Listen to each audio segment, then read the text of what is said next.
G'day, g'day, g'day, and welcome to Pints with Aquinas. My name is Matt Fradd, and on today's show, we have two Christian apologists who will be discussing the philosophical version of the Kalam cosmological argument. And these two Christian apologists have been really instrumental in my own life in helping me understand the intellectual aspect of the faith and to grow in my relationship with Jesus Christ. So personally, tremendous honor to have them both on. We have Dr. Bill Craig and Mr. Jimmy Akin.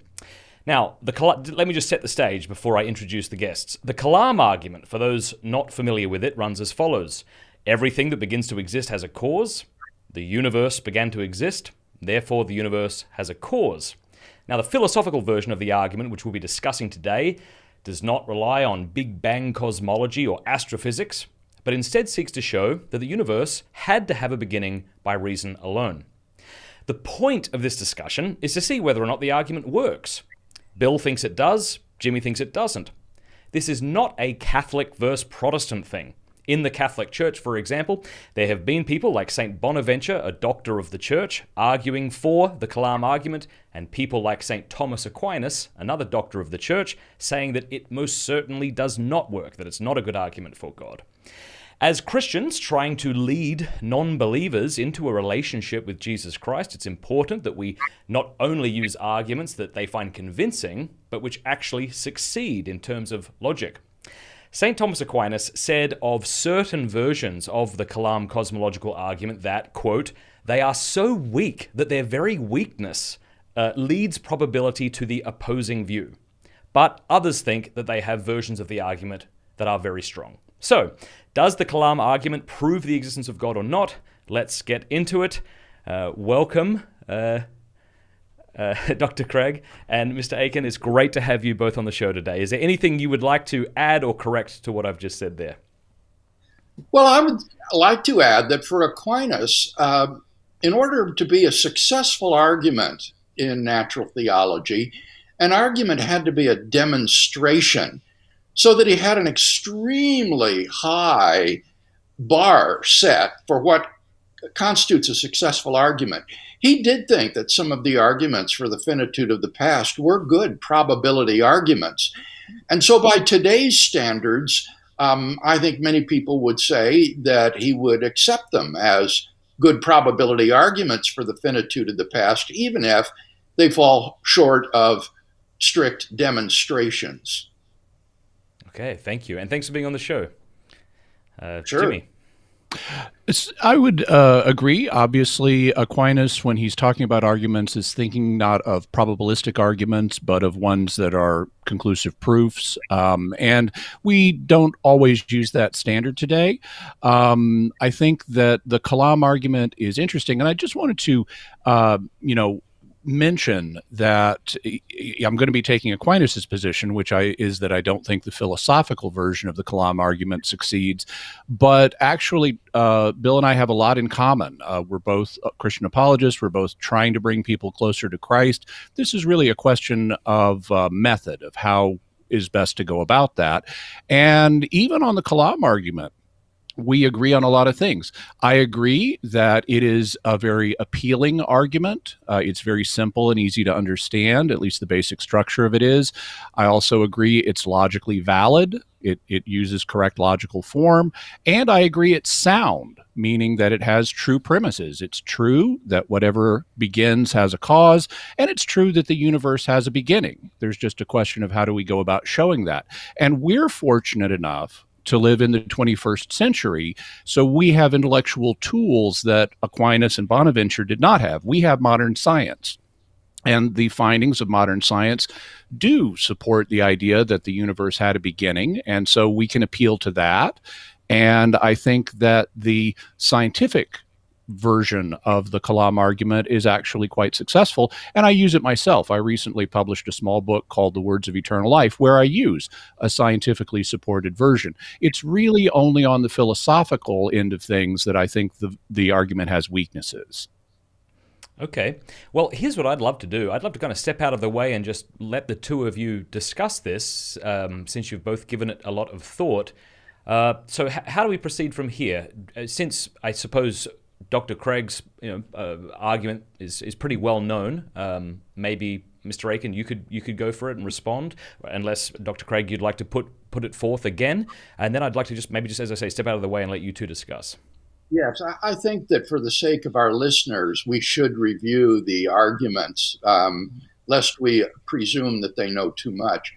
I present two philosophical arguments for the finitude of the past.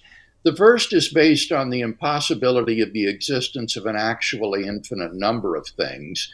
And the second is based upon the impossibility of enumerating an actually infinite number of things by successive addition. So the first argument would go something like this. An actually infinite number of things cannot exist, but an infinite regress of past events implies an actually infinite number of things. Therefore, an infinite regress of past events cannot exist. So if that argument is sound, it shows that the regress of past events is finite and therefore had a beginning. And since the universe is not different from the regress of past events, it follows that the universe began to exist, which is the premise of the main argument. Jimmy, do you want to just respond there? I didn't know if Dr. Craig wanted to present his second argument as well. Well, let's do one at a time, I think, Okay. Jimmy, lest it become too confusing. Sure. So the way I approach this question is as a Christian is in terms of what can God do? God is the creator of the world, and for me the question is, can God create a world with an infinite past if he chooses? Now, we know from Scripture that he didn't, but can we show it by reason alone that he could not create a world with an infinite past? And that gets us into the question of God's omnipotence. And I'm a classical theist. I understand God's omnipotence to mean that God can do anything as long as it doesn't involve a logical contradiction. So God can make unicorns, God can make aliens, but he can't make married bachelors or four-sided triangles, because a married bachelor is a contradiction in terms, so is a four-sided triangle. So as a Christian, I want to say, well, since God can do anything, as long as it doesn't involve a logical contradiction, if I'm going to say God can't make a universe with an infinite past, then I'm going to need to see a logical contradiction in that concept. There needs to be something about the idea of an infinite history that has a contradiction of some sort on the fundamental logical level. It's not enough for something to seem improbable or weird, because God can make lots of improbable and weird things, but he still does that. In fact, he does lots of things that people would regard as improbable and weird, allowing innocent children to suffer, allowing innocent people to be harmed by others, creating a universe where matter is mostly empty space, and even atoms are mostly empty space, or God becoming man, or God dying on a cross, or God dying for our sins. To a lot of people, those sound like absurd claims when they first encounter them. So one thing we know about God is that he does things that are, from a human perspective, absurd, or at least seem that way when we first encounter them. So for me, it's not enough to say, well, something leads to surprising or counterintuitive conclusions, like the concept of infinity does in mathematics. I need to see an actual logical contradiction. And that's the basic way that I approach it. Now, in regard to your first argument, I am aware of your book, how you flesh that out using examples like Hilbert's Hotel, and you find very surprising things about Hilbert's Hotel, which you've said are absurd. But for me, I really want to see a logical contradiction, and I'm not aware that you've claimed that one exists in the concept of an infinite history. Well, this is really an interesting response to the argument, because what you've offered, Jimmy, is not a philosophical critique, but a theological critique, a critique from the standpoint of biblical theism. But of course, the argument as it's presented is not an argument for biblical theism. It's meant to be presented to a secularist or a naturalist to prove the existence of a personal creator of the universe, and it doesn't aspire to prove God's omnipotence. So to object to the argument theologically at this point seems to me to be premature. All that would prove is that Christians shouldn't use this argument. But I don't see that it exposes any flaw in the argument.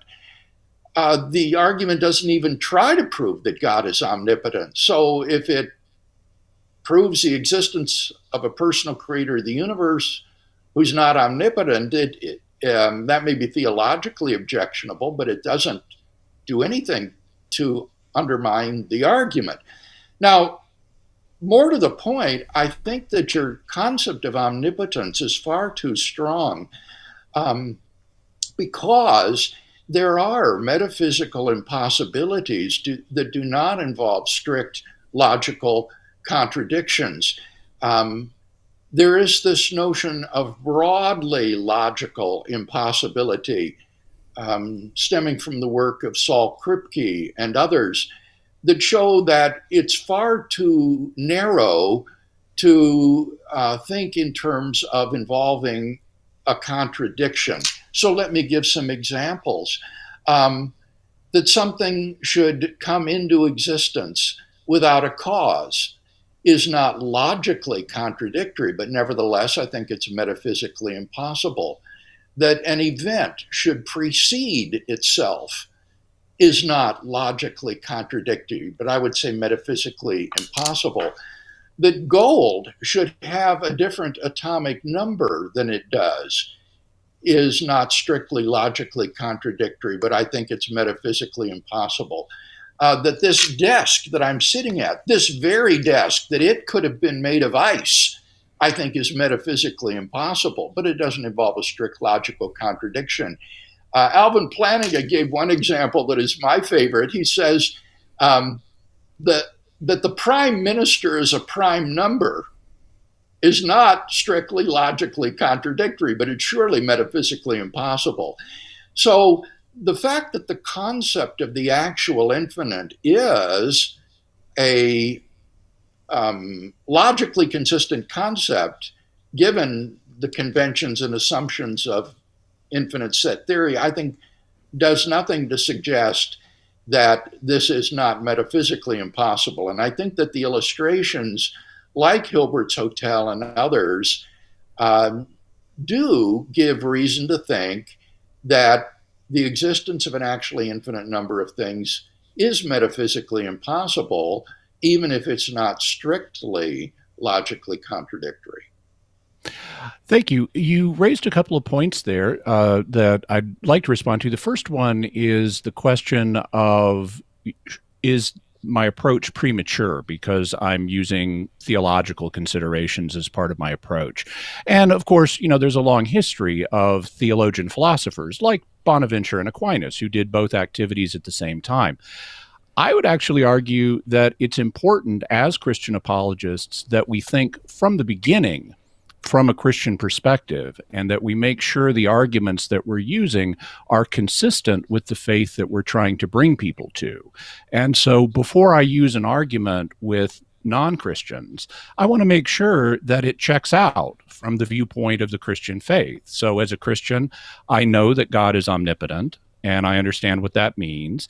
And I wouldn't use an argument with a non-Christian that would fall afoul of God's omnipotence. I would view that as kind of my duty as a Christian apologist to make sure that whatever arguments I'm using with non-Christians are ones that do work from the perspective of Christian faith. So I think it's important that we do consider whether or not a given argument actually works within a Christian framework, including the idea of God's omnipotence. With regard to God's omnipotence, now I'm using the standard version that's been used by Christian philosophers down through the ages, including St. Thomas Aquinas. God can do anything that doesn't involve a logical contradiction. And actually, I think that solves the question of metaphysical possibility and impossibility. I would say that something is metaphysically possible if it's something that God can accomplish in some possible world. And since God can accomplish anything that is logically possible, I think metaphysical impossibility is simply another approach to the same concept of logical possibility. To take an example that you used, you mentioned the prime minister cannot be a prime number as a metaphysical impossibility. Well, I would say it's also a logical impossibility because under the laws of a given country, the concept of prime minister involves a person and not a number. And so I would say if you understand the concept of what a prime minister is, it does not fit the definition of a number, and therefore it would be logically impossible to have a number be a prime minister the way the term prime minister is understood, just like it would be impossible to have a married bachelor or a prime number as a bachelor the way the term bachelor is understood. Yeah, those aren't strict logical contradictions, though, Jimmy. And I disagree with you that omnipotence is traditionally defined in terms of strict logical possibility and impossibility. There are lots of things that are strictly logically possible that are nevertheless metaphysically impossible, as I illustrated. So, at least in contemporary philosophy of religion, definitions of omnipotence are not given in terms of strict logical possibility and impossibility. And I think the finest treatment of omnipotence on the contemporary scene is the one given by two philosophers at the University of Notre Dame, Alfred Freddoso and Thomas Flint, entitled Maximal Power, in which they offer a very complex analysis of omnipotence and would argue that trying to define omnipotence simply in terms of strict logical possibility is far too narrow. I recognize that contemporary Christian philosophers, going back to the 1960s and even a little bit before that, have done a lot of valuable work in trying to rehabilitate theism from a philosophical perspective, after the heavily atheistic philosophy that we had in the first part of the 20th century. Unfortunately, in a lot of their work, they actually deviate from concepts that have been established parts of classical theism, and any understanding of God's omnipotence that waters it down and says there are things that God can't do, even though they're perfectly meaningful concepts, is something that I would regard as departing from classical theism. Just to touch base once again on an example we brought up, the idea of a prime number being a bachelor is a contradiction in terms, because by definition, a bachelor is an unmarried man and a man is not a number. And to say an unmarried man is a number is a contradiction in terms. Well, actually, that's not strictly logically contradictory. That doesn't involve a strict logical contradiction, saying A and not A. But even if you can try to say, well, a strict contradiction should be derivable from the statement using the resources of ordinary first order logic. For many of these examples that I gave and that are in the literature of things that are broadly logically impossible, you can't derive strict logical contradictions from them. And yet it's very plausible that these things are, as I say, broadly logically impossible. So I think any tenable definition of omnipotence is going to need to be framed in terms of this broadly logical possibility and not just trying to derive strict contradictions. Okay, well, I think we've identified a point on which you and I would differ then, because I would say that our terms are the realm of logic are modeled after reality, and therefore logical. If they're accurate, they're modeled after reality. They describe things in reality.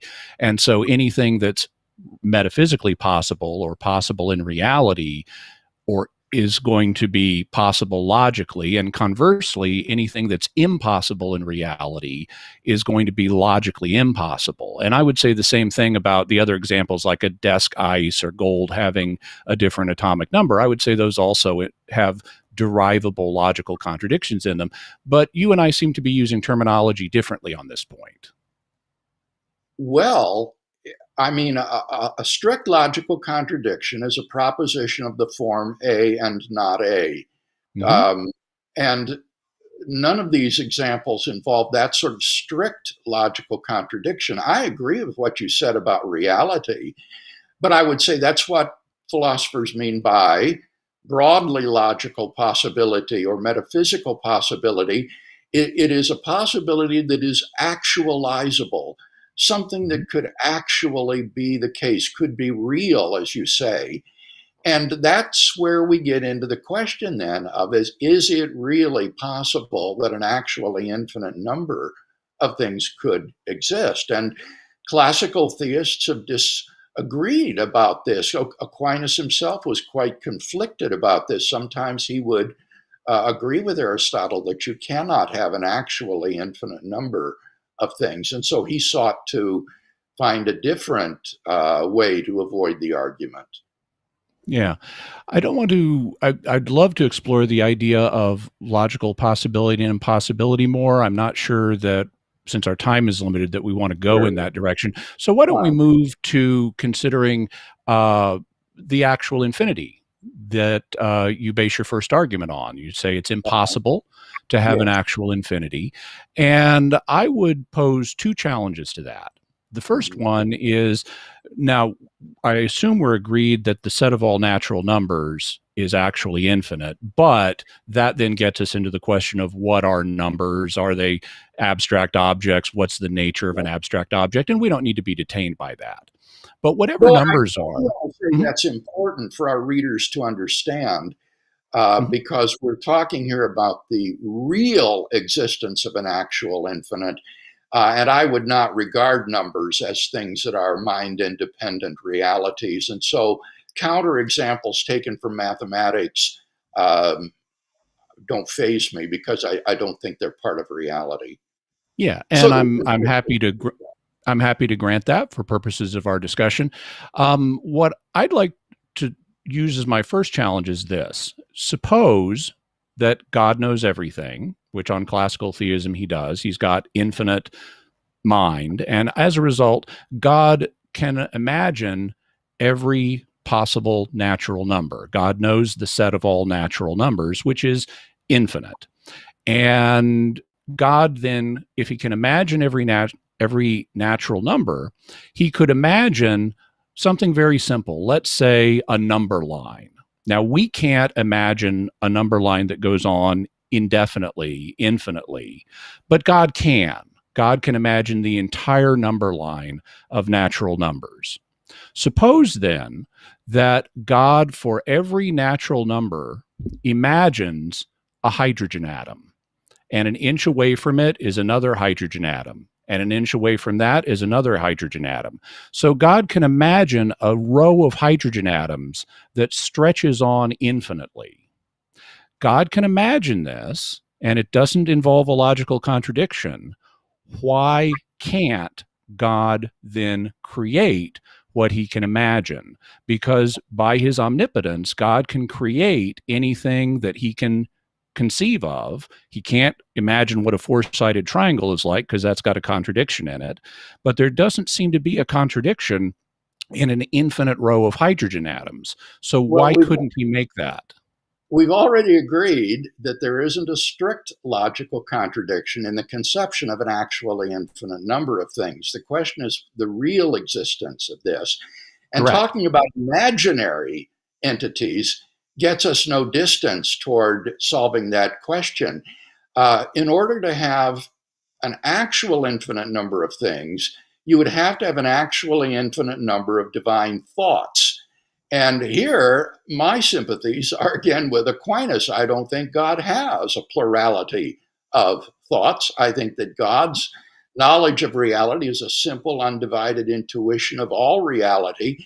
And it's merely we finite creatures who break up what God knows in this seamless and simple way into separate propositions, which are then indefinite in number. But there aren't an actually infinite number of divine thoughts. And so I don't think that there's any problem posed from divine omniscience for the claim that you can't have an actually infinite number of real things. So we're agreed with both you and I and Aquinas are agreed that God's thoughts are simple, and so there's really only one divine thought. We humans can only grasp aspects of it at a time. So for us, when we think about what God knows, we think about different thoughts. But in reality, there's only one divine thought. But that divine thought includes a multitude of things. For example, it includes God knowing every atom in the body of William Lane Craig. So even though God only has one thought, that thought embraces a knowledge of every single atom in your body. And so God's one thought can embrace multitudes, and it can embrace an infinite multitude of hydrogen atoms. So if God can actualize every atom in the body of William Lane Craig, which is part of his thought, why can't he also actualize the part of his thought that is an infinite multitude of hydrogen atoms? Again, the ability to conceptualize an infinite multitude is something that I can do, not just God. Any mathematician can conceive of the set of all natural numbers, for example, or the set of prime numbers, but that doesn't show that these things actually exist. It's just an idea which God has or which I have. And the reason I would say that it can't be instantiated in reality is that it leads to all of these sorts of absurd situations, such as I described, or Hilbert describes, with a hotel that has an actually infinite number of rooms, that is fully occupied, has no space for any more guests, and yet it can accommodate infinitely more people, which seems to me to be metaphysically absurd. Or if guests check out of the hotel, you can have the same number of guests check out of the hotel on two different occasions, and yet in one case, the hotel is reduced to 3 people.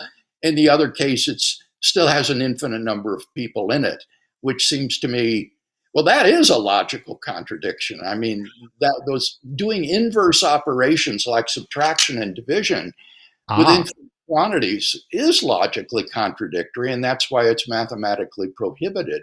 So, well, let's actually talk about that because I think this is a fascinating example. Now, for people who may not be aware, Hilbert's Hotel is a thought experiment about a hotel with an infinite number of rooms, and you can suppose that every room has a guest in it. But then you could have every even-numbered guest check out, and that would leave every odd-numbered room with a guest still in it, and the number of guests would still be infinite because there's an infinite number of odd numbers. On the other hand, you could have every guest above 3 check out, in which case you would only have 3 guests left in the hotel. Those are examples you've used yourself, correct, Dr. Craig? I just did use. Yeah. And yet, in both cases, the same number subtracted from the same number gives different remainders. And therefore, it, as I say, would lead to mathematical contradictions. Yeah. Now, here's where I think a lot of people get into trouble when they talk about infinity is they start thinking of infinity as if it's any other number. But in fact, infinity is not a number on the number line. It doesn't have a predecessor, so you can't count to infinity. Well, now, wait, Jimmy, that's not right. It's not a natural number. But in correct. Set theory and transfinite arithmetic, aleph null, which is the numeral for the least infinite number is a number. It is a number just as much as 3 or 7 or 8 Right. is. It's Correct. just a natural number. And there is a series of these transfinite numbers, aleph null, aleph 1, aleph 2, aleph 3, and so on to infinity. So you can do arithmetic operations with these numbers of addition and multiplication. But as I say, what you can't do with them is subtraction and division because it leads to contradictions. Yes. So what I actually said was that they treat infinity as if it's just like any other number. I'm aware that in set theory, transfinite numbers are a concept, but they're not numbers in the same sense that the ordinary natural numbers are. It's a qualified sense of the term number. When it comes to operations like subtraction and division, it is true that set theory does not allow them because they're insufficiently precise.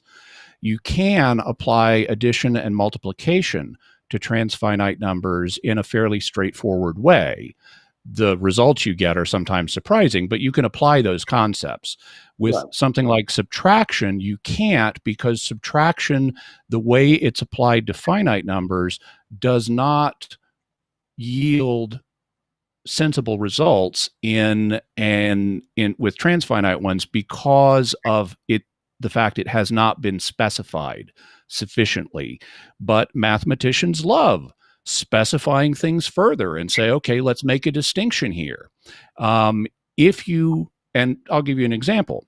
Suppose that I have an infinite collection of apples. I've just got them in a big pile out back or something. What that really means is I have an unlimited number of apples. That's all the term infinite means in its root meaning, is it's unlimited. And there are different ways that it can be unlimited, resulting in different kinds of infinity, like aleph null, aleph 1, and so on. But suppose I have an unlimited number of apples in my backyard. Well, if I've numbered them, you could come over and then I could give you a gift of all of the even numbered apples. I could take all of the even numbered apples out of my collection and give them to you as a present, in which case I would have an odd number I would have all the odd ones left. Now I've just given you an unlimited number of them, and I have an unlimited number of them left. But suppose I do something different. Suppose I don't just give you all of the even numbered apples, I give you all of the apples above 3. So I take all of the apples above 3 out of my collection and I give those to you as a gift, leaving me with only 3 apples. So I'm being pretty generous here. If you said to me, this is a logical contradiction because you did the same thing, I would say, no, that's not a logical contradiction because I didn't do the same thing. I used a different procedure when I took out every even numbered apple than when I took out all of the apples above 3. Those are two different procedures. If you want to analogize them to subtraction, fine, but then they're two different kinds of subtraction. And both of them yield sensible but different results, even though we're working with an infinite number. Yeah, that really doesn't advance the argument. You've just substituted apples for people, that's all. I mean, and you can cook up these sorts of illustrations very easily. And what they all show is that when you have an actual infinite number of concrete things, it leads to these sorts of crazy results. In the one case, you give away an infinite number of apples and you still have an infinite number left. In the other case, you give away an infinite number of apples and you have only 3 left. You have subtracted an identical quantity from an identical quantity and come up with non-identical results. But I've done it in different ways. It is not the same procedure, and so if you're going to analogize it to subtraction, it's different kinds of subtraction. I may have pulled out an unlimited number of apples in both cases, but I've pulled out different apples in the two cases. But there are different kinds of subtraction. You're subtracting quantities, and in this case, again, the illustration shows that you can subtract identical quantities from identical quantities and come up with different results precisely by doing it in different ways, just as you said. And it seems to me that that's metaphysically absurd. It seems to me that if I had an unlimited number of apples, I could do exactly that, and it's perfectly straightforward. Yes, you could, but that's exactly the point. That's what Hilbert was trying to illustrate. If you did have an actually infinite number of things, then this is the sorts of things that you could do. And Yeah. yet these things seem metaphysically absurd, and that Well, suggests that you couldn't have an actually infinite number of apples or rooms. It doesn't resolve the absurdity to say, well, if there were an actually infinite number of things, then this would happen. Of course, that's the case. That's the whole point of the illustration that Hilbert gives. as we've said, what strikes people as absurd is number one, it's relative from person to person. A lot of people are not who discuss the Kalam argument aren't really persuaded by the Hilbert's Hotel type arguments. And I happen to be one of those people. Different people have different intuitions about what's absurd, but we've already, as I've already mentioned, my position is absurdity is not a good test of what God can do, because God does lots of things that strike people as absurd, and yet he does them. So we need a different test, and I would point to logical possibility. Yeah, no, not strict logical possibility, Jimmy. I think that's just untenable. There are things that are broadly logically impossible that God can't do. I just want to jump in real quick. I wish I didn't have to, because you guys are talking about apples, and I'm like, I have no idea what's going on. It's like that episode in The Office where Oscar says, or Michael says to Oscar, explain it to me like I'm 5. That's kind of how I am feeling right now. So maybe just for those who are watching who are a little bit lost, like I might be, Bill, would you mind maybe just sort of helping explain what's going on, and then Jimmy can respond? Right. Maybe we can just, Yes, and then maybe we want to move to the next argument, since our time is half gone. We've been talking about the first argument for the finitude of the past, and this is based upon the impossibility of having an actually infinite number of things in reality. And the argument is that if the past were infinite, if the series of events just went back and back and back without beginning, then the number of events that have elapsed prior to today would be actually infinite. And so if you can't have an actually infinite number of things in reality, you couldn't have an actually infinite number of past events. And Jimmy's response is that there's no strict logical contradiction in the idea of an actually infinite number of things, and hence no strict logical contradiction in the idea of an infinite past. This is something that falls within the purview of God's omnipotence to do. Jimmy, would you mind offering a response to that, and then let's move on to the next argument?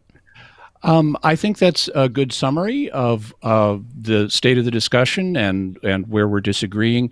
Before we move on to the next argument, though, there's something I want to point out. I mentioned I had a second challenge to this argument, and it deals with the possibility of an actually infinite number of things from God's perspective. Now, in your writings, Dr. Craig, you you discuss time quite a bit and the nature of time, and you've come to a position where you view God as having a temporal existence. Now, he's not dependent on time. He would still exist even if he'd never created time, but since he's created time, he's part of it, and he has a temporal existence, and his knowledge changes as time rolls along and so forth. Since this is Pints with Aquinas, and Matt and I are both Catholics, and we have a lot of Catholic, listeners, I feel it important to just let them know that even though that's an interesting position to think about, it is actually contrary to the teaching of the Catholic Church. The Church teaches that God is absolutely outside of time. That's something, for example, that John Paul II said. And yes, I can't think of any conciliar statement that says that. The Fourth Lateran Council says that time had a beginning, but where would it affirm that God is timeless? It's when the Fourth Lateran and the First Vatican, and by the way, if you go to jimmyakin.com/Kalam, I've got some articles I wrote about this, including on this subject. But the Fourth Lateran Council and the First Vatican Council both describe God as eternal. And of course, they're using Boethius's classic definition of what eternity is, which is the complete simultaneous possession of limitless life. And that's distinct from time. And then in his audiences, John Paul II further spells that out. So it is part of Catholic teaching. And Yeah, if it's that's not clear true, to me. I mean, if it's not defined, you can't just say, "Oh, well, they mean it the way Boethius means it." That's importing into it. And I, every Christian wants to affirm that God is eternal, but that doesn't mean that God is timeless. So, we're and again, these are so very peculiar objections to a philosophical argument to raise these sorts of theological and even Catholic I objections to an as argument. as a Catholic philosopher, I think from a Catholic perspective consistently in the argument, and I test them to see, does this work within a Catholic frame of reference, or more broadly from a Christian frame of reference. In the case of the councils, words mean what they're used to mean at the time. And at the time Fourth Lateran and First Vatican met, that was the standard definition of the term eternity. It was Boethius's definition. And that's made clear by John Paul II's more explicit elaboration. If you Also, things don't have to be defined to be part of Catholic teaching. I've written a whole book about how to read church documents and how to evaluate different levels of teaching. It's called Teaching with Authority, if anybody wants to check it out. In any event, if God is outside of time, Just real quick, then, Jimmy, I understand you want yeah, to respond to this, and I want you to do that as well, but I understand we've got like 20 minutes left. So if you could respond to that, and then maybe we could move on to the second objection, please. absolutely. So if God is outside of time, then everything God does is done simultaneously because time doesn't progress for him. And since God creates the world, including all of the different years that history contains, he creates that temporal space for us to exist in. That would mean that God in eternity is simultaneously creating 2021 and 2022 and 2023 and all of our future years.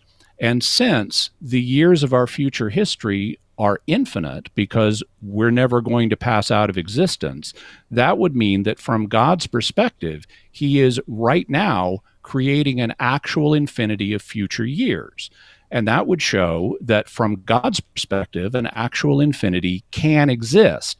But if an actual infinity of future years can be created by God, then an actual infinity of prior years could be created by God. And so if he chose, God could create in front of him a world that not only has no end, but also no beginning. And that would be my second challenge to this argument. Actual infinities can exist from God's perspective. Well, this depends upon divine timelessness, which I would dispute. Moreover, on a theory of time according to which temporal becoming is real, these events that are future to us do not in any sense exist. They are not real. And so, even if God knows the future, and is timelessly causing the world to exist, it's not as though these events really exist. They are pure potentiality and have not yet come into being. So, If you assume the view of time known as presentism, where only the present exists, then that would be true. The past and the future don't. But if you assume that God is outside of time and creating time, then it does exist from God's perspective. 2022 may not exist for me here in time yet from my perspective, but it would for God. I'm not even sure what sense that makes, Jimmy, because people Mm-hmm. like Anselm, Aquinas, and others affirmed the reality of temporal becoming. They did I don't. not think that the future exists, that it's pure mm, potentiality. And so I don't even know what it means to say that events that do not exist are somehow real and existent to God, unless you just means that God knows them. But that's not what you want to say. So No, I'm this is a very deep difference concerning the nature of divine eternity. Yeah, and Aquinas and Anselm and so forth were certainly correct that speaking from within the perspective of time, the future is only potential, it's not actual. However, they're speaking in that case like modern Catholic presentists from a perspective inside of time. But when I've talked with modern Catholic presentists, they'll say, oh, yeah, of course, from God's perspective, this is real because he's outside of time. And so, from his perspective, all times have to be real because he's creating them all simultaneously in the eternal now. Now, if you don't believe that God's outside of time, then that argument doesn't follow. But if you do believe that God's outside of time, then I think it's inescapable. Again, it's a theological truth, and I don't think that God is timeless, subsequent to creation. So that doesn't. The argument. So it's a point of difference. Yeah. I'm happy if you want to play this one out, but it might be, given our limited amount of time, it might be important to kind of move on. Oh, no, let's move on. Is that okay? I'm sorry. I know we could talk forever about this. Yeah. Okay, Dr. Craig, if you'd like to. All right. Well, the second argument does not assume that it's impossible for an actually infinite number of things to exist, but it holds that it's impossible to form an actually infinite number of things by successive addition. Sometimes this is called the impossibility of traversing the infinite, or counting to infinity. And yet, the series of past events has been formed by successive addition, one event occurring after another, one at a time, until today arrives. And so, in order for the present day to arrive, you would have to have, in effect, counted down from infinity, ending at zero, which seems to be impossible. If there could be an actually infinite past, it would have to exist just or be created en bloc as a whole.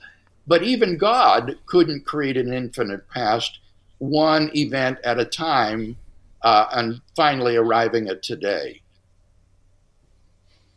So I would agree that you can't form a past or a future or an infinite series at all by successive addition. We're agreed on that. And on the view that I just articulated about how God is outside of time, which isn't just a Catholic thing, that's shared by, lots of Protestants and Orthodox and other Christians as well. But on that view, if God is outside of time creating the world, he does not create our infinite future one step at a time. For God, it's a simultaneous act, just one act, flash, there is an infinite future for us.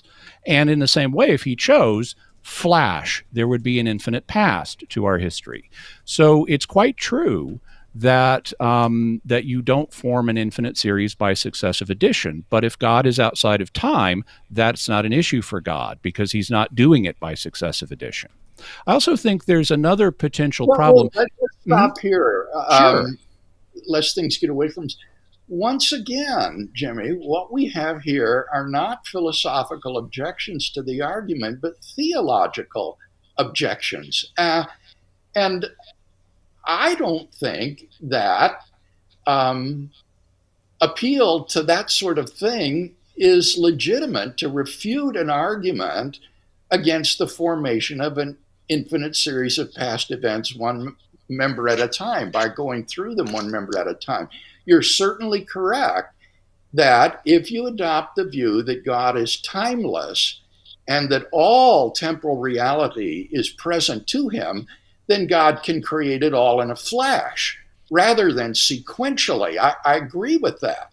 But I don't think that's a correct view of time or of eternity of God. So we just differ very fundamentally upon the nature of time and eternity. And that's a theological difference.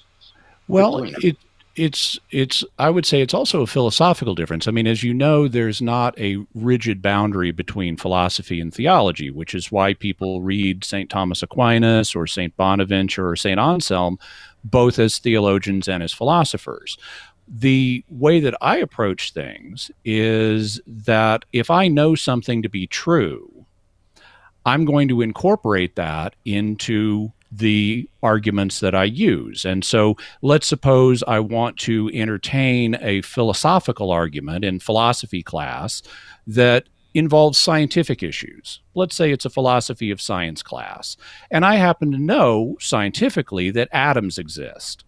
Well, since atoms exist are relevant to the philosophy of science, I'm going to bring in that piece of scientific knowledge, and I'm not going to, in philosophy of science class, pretend that atoms don't exist, other than maybe for hypothetical purposes. I'm going to use that fact that I know in my philosophy of science. And in the same way, when we're talking about philosophy of religion that deals with things like, does God exist, then I'm going to use my theological knowledge as well as part of my philosophy of religion. I'm going to make sure that the philosophy of religion arguments that I use are consistent with what I know from theology. I may, for purposes of argument, temporarily suspend that and say, okay, let's suppose Jesus never incarnated. What would the following results be? But if I'm talking about the incarnation of Christ as part of a philosophy of religion class, and as you know, the incarnation of Christ is a subject that Christian philosophers do talk about. How does that philosophically work? Then I'm going to use my knowledge about the incarnation from theology to inform my philosophy. So that's just how I approach things in general. In terms of... I like that. Let me respond to that. I like that unified field of knowledge approach very much. I think especially in doing theology, we want to have an integrative view that takes account of philosophy and science, as you've said. But then what has become obvious to me during the course's interview, Jimmy, is that our differences are not so much philosophical as they are theological, that there are certain things that for you are just out of bounds theologically that are not out of bounds for me. Like, for example, God's being temporal since the moment of creation. Now, we can offer philosophical arguments for and against the reality of temporal becoming, the coherence of divine eternity and timelessness, and so forth. But that's a totally different debate than the Kalam cosmological argument. Our differences are not so much over this argument as they are over these theological presuppositions that we just don't share. Well, some of the ones we've discussed thus far certainly are, but let me give you a philosophical one where I won't appeal to theology at all. So one of the premises in the second argument is that you cannot form an actual infinity by successive addition. Mm-hmm. And without appealing to theology at all, and I'll grant you presentism hypothetically. I'll say, okay, suppose hypothetically only the present exists. Totally fine for this. What do you mean when you say that, this is a rhetorical question, what does it mean to say that you can't form an actual infinity by successive addition? Well, the way people would normally take that kind of statement, what does it mean to form a collection of things, would be to say, well, I start with nothing, and then I add some items to my collection, and that's how I form my collection. So my collection has a beginning point. Well, it's true. If you have a beginning point, you will, and you start adding to it by successive addition, you will never arrive at an actual infinity. Because by definition, if something has a beginning, it can't both be infinite and have an end point. And so if you're imagining if you're imagining an infinity of past years that terminates in the present, then that sequence, by definition, must not have a beginning element. If you suppose that it has a beginning element, then you're really talking about a finite space, and and thus you're committing a logical fallacy. So it must not have a beginning, as you've pointed out in your writings. But in that case, forming such a collection doesn't mean forming from nothing. It must mean forming from an already existing collection. Because if it means forming from nothing, then you're committing a fallacy. You're talking about an infinite that has a first and last number in it. So it must mean not forming from nothing, but forming from a previous collection. And if that's the case, then it's false that you can't form an infinity, an actual infinity, from a previous collection. Because if the previous collection is infinite and you add one more member to it, then you have formed a new actually infinite collection from a previous actually infinite collection by adding one member to it. And so as a result, this claim that you can't form an actual infinity by successive addition either means forming from nothing, in which case it's a logical fallacy, or forming from a prior infinite collection, in which case it's just false. So I would say there's a problem with the premise to that argument, philosophically. Yeah, I do not think that the use of the word forming says anything about whether or not you are starting from nothing or starting from a prior collection. When I speak of forming an infinite collection, I mean completing an infinite collection. And the series of past events is completed in the present event. And so we can talk about two ways of completing a collection by successive addition. One would be by starting at a point and never ending. The other way would be by never starting, but ending at a point. And it seems to me that that second way is even more inconceivable than the first way. How could anyone successively enumerate all of the negative numbers consecutively ending at zero? To me, that seems like an inconceivable task. Now, certainly it's true that if you just give someone, say, all of the negative numbers up to -5, then he can complete the collection from -5 down to zero. But that's not the issue. The entire series needs to be formed or completed by successive addition. And that, to me, seems inconceivable, metaphysically impossible. I keep having the suspicion that when you say completed or formed by successive addition, you're not actually focusing just on the moment of completion, because I can easily conceive, if I'm given all the negative numbers before -5, I can easily conceive of completing an actually infinite series from there. If you then say, well, that's somehow inconceivable, it seems to me like you're envisioning more than that you're envisioning forming it from nothing, which sneaks in a beginning point. No, it doesn't sneak in a beginning point, but it does require that the entire collection be formed consecutively. And so that's a fair point. Maybe another way to put it would be to say enumerated. An infinite collection cannot be enumerated by successive addition in the way that as I said, you can't count down all the negative numbers ending at zero in the same way that you can't count all the natural numbers by beginning at zero and never ending. Dr. Craig, I know that you have to leave soon, and I want to be respectful of your time. Might it be helpful for each of us, just each of you, to offer some closing comments and Okay. Sure. Well, I would say that what our conversation today shows is that one's theological presuppositions can incline or disincline one to the sort of argument that one finds acceptable in natural theology. I don't share Jimmy's theological assumptions. And therefore am very happy to follow the argument where I think the evidence leads. And I instead would offer different conceptions, for example, of divine eternity and God's relationship with time and so forth, so that I don't find the arguments to be theologically objectionable from a Christian point of view. And I would agree. I think it's been a very interesting discussion. One thing I think is that we've covered some different ground today than what's often covered in discussions of the Kalam argument.